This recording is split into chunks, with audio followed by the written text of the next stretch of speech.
ஜென்ம ஜென்மோ ஜென்மி ஸ்ரீ சரண் ஸ்ரீ பாக்ய சாய்.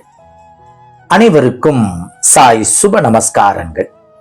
நிலக்கோட்டையிலிருந்து சாய் உமேஷ். ஓம் ஸ்ரீ சத்குரு பகவான் பாட்டி சித்தரின் லீலாமிருதம் 65. ஒரு முறை திருப்பூர் மாவட்டம் முத்தூரைச் சேர்ந்த திரு சிவசேனாதிபதி அவர்களுக்கு ஒரு வினோதமான யோசனை வந்தது. அது என்னவென்றால், நம் பகவான் பாட்டியிடம் நாம் ஏதும் கூறுவதற்கு முன்னே அவரே அறிந்து அத்தனையையும் கூறிவிடுகிறாரே, அவரிடம் நாம் ஏதும் மறைக்க முடியவில்லை, அவரை சோதித்து பார்த்தால் என்ன என அவருக்கு தோன்றியது.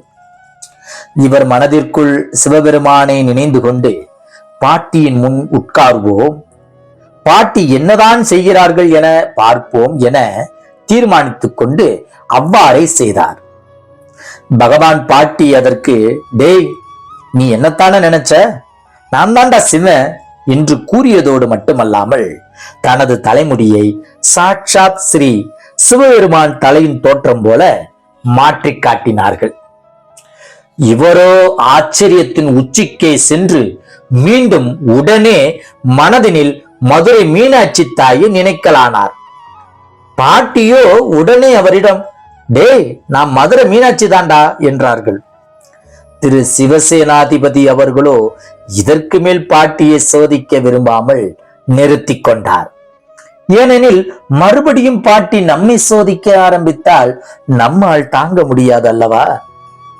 இன்னொரு முறை பாட்டியிடம் இவர் சென்று தரிசனம் செய்துவிட்டு பாட்டியின் முன்பு உலக நலத் தொண்டன் வேதாத்ரி மகரிஷி ஐயா அவர்கள் சொல்லிக் கொடுத்த சக்தி கல தவத்தை மேற்கொண்டார். அந்த மகோன்னதமான தவத்தின் ஆரம்பத்தில் பிரபஞ்சத்தை கற்பனை செய்து கொண்டு தியானிக்க வேண்டும். அத்தியானத்தை பாட்டியின் முன் செய்தார் சிவசேனாதிபதி அவர்கள். அந்த தியான பயிற்சியில் நாம் பூமியின் மேல் அமர்ந்து உருண்டையான வடிவத்தில் கற்பனை செய்து இப்பிரபஞ்சம் முழுவதையும் கவனத்தில் கொண்டு தியானித்தல் வேண்டும். ஆனால் நிஜத்தில் நம் கண்களுக்கு பூமி தட்டையாக தெரிகிறது. அப்போது திரு சிவசேனாதிபதி அவர்களுக்கு ஒரு ஆசை வந்தது. உண்மையில் உருண்டையாக பூமி இருந்து இப்பிரபஞ்சத்தை நோக்கி தியானத்தால் எப்படி இருக்கும் என பாட்டியிடம் முன் நினைந்தார். ஸ்ரீ கிருஷ்ண பரமாத்மா தன் தாயிடம் முழு உலகத்தையும் தன் வாயினுள் காட்டியது போலவே பாட்டி இவருக்கும் ஒரு பாக்கியத்தை அருளினார். அது என்னவென்றால், சுமார் 30 வினாடிகள் அவர் அமர்ந்த இடம் மற்றும் பாட்டி அமர்ந்துள்ள டாக்டர் நடராஜன் ஐயா தோட்டம் அத்துணையும் உருண்டையான பூமியாக தெரிய ஆரம்பித்தது. சுற்றி போடப்பட்ட வேலி கம்பிகள் தெரியவில்லை. பூமி மற்றும் வானம் முழு உருண்டையாக தெரிய ஆரம்பித்து இவரது முழு உடலும் ஒருவித அதிர்வுகளால் நிரம்பியது. திரு சிவசேனாதிபதி அவர்களுக்கு தன்னால் தாங்கிக் கொள்ள இயலாத அளவிற்கு ஒரு அற்புத இன்பத்தை அனுபவித்தார். இவரது மனதில் தோன்றிய அத்துணை எண்ணங்களும் அப்படியே நின்றுவிட்டன. இறந்த காலமும் எதிர்காலமும் இருந்த இடமே தெரியவில்லை. ஒரே காலம்தான், அது நிகழ்காலம் மட்டுமே அவர் மனதில் நிலைத்தது. ஆசைகள் அற்றுவிட்டது, ஆணவம் அகன்றது, நான் என்பதை இவர் மறந்தே போனார். அனுபவிக்கும் இவரும் அனுபவிக்கப்படும் பொருளும் ஒன்றானார்கள். அலையலையாக கதிர்வீச்சுகள் இவரது உடலிலும் வெளியிலும் சுழன்று சுழன்று இயங்க ஆரம்பித்தன.